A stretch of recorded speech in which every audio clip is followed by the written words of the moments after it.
സണ്ണി ജോസഫിനെ മന്ത്രിസഭയിൽ എടുത്തോടുകൂടി K P C സിക്ക് ഒരു ഫുൾ ടൈം പ്രസിഡന്റ് ഇല്ലണ്ടായി. സത്യം പറഞ്ഞാൽ കെ പി സി സി പോലൊരു പ്രസ്ഥാനത്തിന് മുഴുവൻ സമയ പ്രസിഡന്റിൻ്റെ ആവശ്യമുണ്ടോ എന്നുള്ളൊരു ചോദ്യമാണ്. പിന്നെ വൈദ്യുതി മന്ത്രി എന്ന നിലയ്ക്ക് സണ്ണി ജോസഫിന് വല്ല പ്രസക്തി ഉണ്ടോ എന്ന ചോദ്യവും വളരെ പ്രസക്തമാണ്.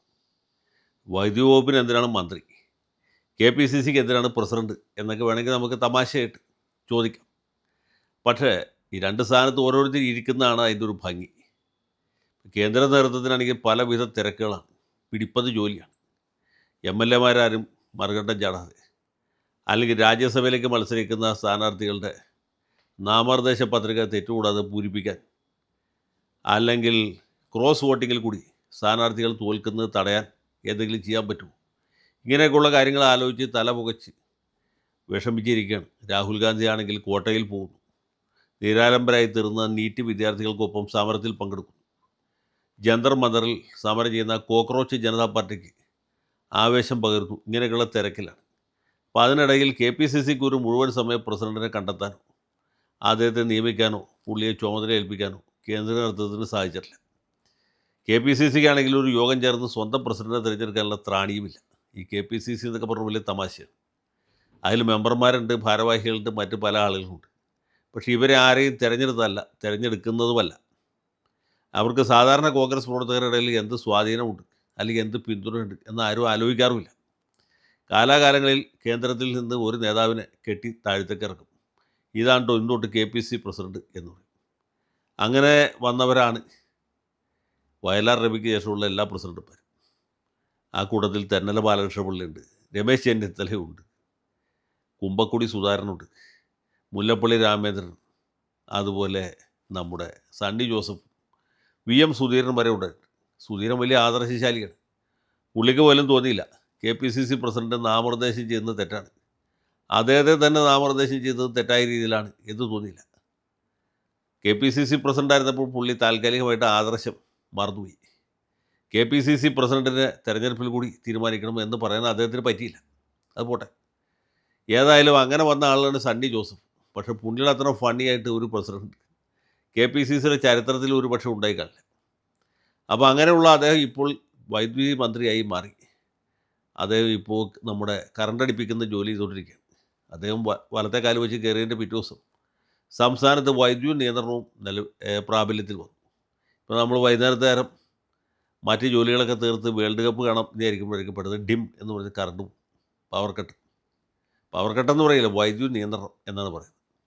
ഏതായാലും അങ്ങനെ നിയന്ത്രണ വിധേയമാണ് നമ്മുടെ വൈദ്യുതി എന്ന് വീണ്ടും നമ്മൾ ഓർമ്മിപ്പിച്ചതിന് സണ്ണി ജോസഫിനോടൊക്കെ നമ്മൾ കടപ്പെട്ടിരിക്കും. ഞാൻ പറയാൻ വന്ന വിഷയത്തില്ല. K P C C president സ്ഥാനത്തേക്ക് ആര് എന്ന ചോദ്യമുണ്ട്. അവിടെ വളരെ ശക്തമായിട്ട് കേട്ടിരുന്ന ഒരു പേര് ബെന്നി ബെഹനാൻ്റെയാണ്. ഈ ബെന്നി ബെഹനാനെ അട്ടിമറിച്ചിട്ടാണ് ഫണ്ണി ജോസഫ് ആ സ്ഥാനത്ത് വന്നത്. ഇപ്പോഴും അദ്ദേഹത്തിൻ്റെ പേര് പറഞ്ഞു കേൾക്കുന്നുണ്ട്. പിന്നെ നമ്മുടെ മാത്യു കുഴൽനാടൻ്റെ പേരും കേൾക്കുന്നുണ്ട്. കുഴൽനാടനാണെങ്കിൽ വളരെ യോഗ്യനാണ്, സമ്പന്നനാണ്, സ്വന്തമായിട്ട് ബെൻസ് കാറുള്ള ആളാണ്, ഇംഗ്ലീഷ് നന്നായിട്ട് അറിയാം, വക്കീലാണ്, പ്രഗത്ഭനാണ്, തൻ്റെടിയാണ്. ആരുടെ മുമ്പിലും നടുവളക്കുകയില്ല, തല കുനിക്കുകയുമില്ല. അതാണ് അദ്ദേഹത്തിൻ്റെ ഏറ്റവും വലിയ പരാധീനത. അപ്പോൾ അതുകൊണ്ട് അദ്ദേഹത്തിന് ആ സ്ഥാനം കിട്ടാനുള്ള സാധ്യത ഞാൻ നോക്കിയിട്ട് വളരെ വിദൂരമാണ്. കാരണം അങ്ങനെയുള്ള ആളുകൾക്കൊന്നും കോൺഗ്രസ് പാർട്ടിയിൽ ഇന്നത്തെ കാലത്ത് വലിയ പ്രസക്തി ഉണ്ടെന്ന് തോന്നുന്നില്ല. മാത്രമല്ല കരിമണൽ കർത്താവിനെതിരെ യുദ്ധം നയിച്ചു എന്നുള്ളൊരു വലിയ പോരായ്മ കൂടി അദ്ദേഹത്തിനുണ്ട്. കാരണം കർത്താവിൻ്റെ പണം പറ്റാത്ത ആളുകൾ കോൺഗ്രസ് പാർട്ടിയിൽ വളരെ വളരെ കുറവേ ഉള്ളൂ. അതുകൊണ്ട് കുഴൽനാടൻ്റെ കാര്യം മിക്കവാറും അസാധ്യം എന്ന് തന്നെ വിചാരിച്ചാൽ മതി. പിന്നെ പേര് പറഞ്ഞ് കേൾക്കുന്ന ഒരാൾ തീർച്ചയായിട്ടും ചാണ്ടി ഉമ്മനുണ്ട്, അദ്ദേഹത്തെ മറന്നുകൊണ്ടല്ല ഞാൻ പറയുന്നത്. പിന്നെ പേര് പറഞ്ഞ് കേൾക്കുന്ന അല്ലെങ്കിൽ സ്വയം കെ പി സി പ്രസിഡൻ്റാകാൻ യോഗ്യനായ താൻ എന്ന് വിശ്വസിക്കുന്ന ഒരാളുണ്ടെങ്കിൽ അത് നമുക്ക് ഏവർക്കും പ്രിയങ്കരനായ ശ്രീ കൊടിക്കുന്നിൽ സുരേഷാണ്. കൊടിക്കുന്നിൽജി പറയുന്നത് കെ പി സി സിയുടെ ഇതുവരെ ഉണ്ടായ എല്ലാ പ്രസിഡന്റുമാരും ഒന്നുകിൽ സവർണ്ണ സമുദായക്കാരാണ്, അല്ലെങ്കിൽ പിന്നാക്ക സമുദായക്കാരാണ്. നാളിതുവരെ പട്ടിക സമുദായത്തിൽ നിന്ന് ഒറ്റ ആൾ പോലും കെ പി സി പ്രസിഡൻ്റ് ആയിട്ടില്ല എന്നുള്ളതാണ്. അദ്ദേഹം പറയുന്നത് ശരിയാണ്. പക്ഷേ പട്ടിക സമുദായത്തിൽ നിന്ന് ഒരു കെ പി സി പ്രസിഡന്റ് ഉണ്ടാവുകയാണെങ്കിൽ അത് പന്തള സുധാകരനോ അങ്ങനെ ആരെങ്കിലും ആകുന്നതാണ് നല്ലത്. കാരണം ഇദ്ദേഹത്തിൻ്റെ ജാതി സർട്ടിഫിക്കറ്റിനെ കുറിച്ച് പണ്ട് തൊട്ടേ സംശയമുണ്ട്. സംശയമല്ല, ഏതാണ്ട് നിശ്ചയം തന്നെ ഉണ്ട്. അതുകൊണ്ട് പട്ടികജാതിക്കാരനാവണമെങ്കിൽ വേറെ ആരെങ്കിലും ആകുന്നതാണ് നല്ലത്. കൊടിക്കുന്നിൽജി വേറെ ഏതെങ്കിലും കോട്ടയിൽ ശ്രമിക്കുന്നതാണ് അദ്ദേഹത്തിന് നല്ലത്, കെ പി സി സിക്ക് നല്ലത്. ഞാൻ പറയാൻ വന്നത് ഇവരാരെക്കുറിച്ചുമല്ല. അത് രാജ്മോഹൻ ഉണ്ണിത്താനെ കുറിച്ചാണ്. ഉണ്ണിത്താൻ ഇതുവരെ ഒരു K P C C president സ്ഥാനമോഹിയായിട്ടോ സ്ഥാനാർത്ഥിയായിട്ടോ അറിയപ്പെട്ടിരുന്നില്ല. ഇതാ ഇപ്പോൾ ഉണ്ണിത്താനും രംഗത്തിറങ്ങിയിട്ട് ഉണ്ണിത്താൻ പറയുന്നത് അദ്ദേഹത്തിന് എന്താണ് ഒരു കുറവ്, അദ്ദേഹത്തിന് എന്തോ ഒരു പോരായ്മ. അദ്ദേഹം കൊല്ലം ജില്ലയിലെ ഒരു ആഠ്യ നായർ തറവാട്ടിലെ അംഗമാണ്. വെറും നായരല്ല, ഉണ്ണിത്താനാണ്. തൻ്റേടിയാണ്, നല്ല വാഗ്വിലാസമുള്ള ആളാണ്. കെ കരുണാകരൻ്റെ കൂടെ ദീർഘകാലം പ്രവർത്തിച്ച് പരിചയമുള്ള ആൾ. K Muraleedharan K P C പ്രസിഡൻ്റായിരുന്ന കാലത്തും പിന്നീടും അദ്ദേഹത്തെ താങ്ങിക്കൊണ്ട് കിടന്ന ആളാണ്. ഇന്ദിരാഭവനിൽ ഇരുന്നത് മുരളീധരനാണെങ്കിൽ ജോലികൾ ചെയ്തത് അധികവും ഉണ്ണിത്താനാണ്. ആ ഉണ്ണിത്താൻ കാര്യം K P C C president അല്ല, അദ്ദേഹം പാർലമെൻറ്റ് മെമ്പറൊക്കെ ആയി, രണ്ടാം തവണയും മെമ്പറായി എന്നുള്ള ഒഴിച്ചാൽ പാർട്ടിയിൽ അദ്ദേഹം അർഹിക്കുന്ന രീതിയിലൊരു അംഗീകാരം പുള്ളിക്ക് കിട്ടിയില്ല. പുള്ളിയുടെ കഴിവുകളെക്കുറിച്ച് ഒരുപക്ഷെ എ ഐ സി സിക്ക് സംശയമുണ്ടാവും, കെ പി സി സിയിലെ മറ്റ് നേതാക്കന്മാർക്ക് സംശയമുണ്ടാവും. പക്ഷേ ഉണ്ണിത്താൻ്റെ കഴിവിനെക്കുറിച്ച് ഉണ്ണിത്താൻ യാതൊരു സംശയമില്ല. ഉണ്ണിത്താൻ്റെ കണക്കിൽ ഏറ്റവും യോഗ്യനായിട്ടുള്ള ആൾ ഉണ്ണിത്താൻ തന്നെയാണ്. എനിക്കും തോന്നുന്നത് അത് തന്നെയാണ്. കാരണം ഉണ്ണിത്താനെ പോലെ പ്രതിഭാധനനായ ഒരു പ്രസിഡന്റ് ഇന്നിപ്പോൾ കെ പി സി സിക്ക് ആവശ്യമാണ്.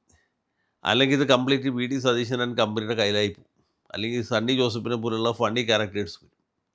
അപ്പോൾ തൻ്റെ ഇടമുള്ള ഒരു നേതാവ് എന്നുള്ള നിലയ്ക്ക് ഉണ്ണിത്താനെ പരിഗണിക്കാവുന്നതാണ്. പക്ഷേ അതിൽ ഒറ്റക്കൊരു പോരായ്മയുള്ളത്, ഈ മുഖ്യമന്ത്രിയും അതുപോലെ ആഭ്യന്തരമന്ത്രിയും അത് കഴിഞ്ഞ് K P C C president ഒരു സമുദായക്കാരായി പോകും എന്നുള്ളതാണ്. അതൊഴിച്ചാൽ വേറെ യാതൊരു പ്രശ്നമില്ല. പക്ഷേ അതൊരു പ്രശ്നമാക്കേണ്ടതില്ല എന്നാണ് ഉണ്ണിത്താൻ പറയുന്നത്. ഉണ്ണിത്താന് പ്രശ്നമില്ല, പിന്നെ നമുക്കാണ് പ്രശ്നം എന്നാണ് എൻ്റെ ചോദ്യം. അതുകൊണ്ട് K P C C president സ്ഥാനത്തേക്ക് കൂടി നായർ സമുദായത്തിൽ ജനിച്ച ഒരാളെ നിയമിക്കുകയാണെങ്കിൽ സുകുമാരൻ നായർ ഇപ്പോൾ ഉയർത്തിയിട്ടുള്ള വെല്ലുവിളി ഒരു വലിയ പരിധിവരെ പാർട്ടിക്ക് മറികടക്കാൻ കഴിയും എന്നാണ് എനിക്ക് തോന്നുന്നത്. അപ്പോൾ പാർട്ടി ഏതായാലും, പാർട്ടിയല്ല, എ ഐ സി സി നേതൃത്വം ഉണ്ണിത്താനെ കൂടി ഓർമ്മിക്കുന്നത് നല്ലതാണ്. അദ്ദേഹം കെ പി സി പ്രസിഡന്റ് ആകാൻ, ഈ മുൾക്കിരീടം അണിയാൻ സന്നദ്ധത പഠിപ്പിച്ചിട്ടുണ്ട്. ആ നിലയ്ക്ക് ഉണ്ണിത്താൻ ജിയെ കൂടി പരിഗണിക്കുന്നത് നല്ലതാണ്. അദ്ദേഹത്തെ കെ പി സി പ്രസിഡന്റ് ആക്കുകയാണെങ്കിൽ കോൺഗ്രസ് പാർട്ടി ഇപ്പോൾ നേരിടുന്ന പല പ്രശ്നങ്ങൾക്കും അതൊരു പരിഹാരം ഉണ്ടാവും. അതുകൊണ്ട് ജയ് ജയ് ഉണ്ണിത്താൻ, ജയ് ജയ് കെ പി സി സി.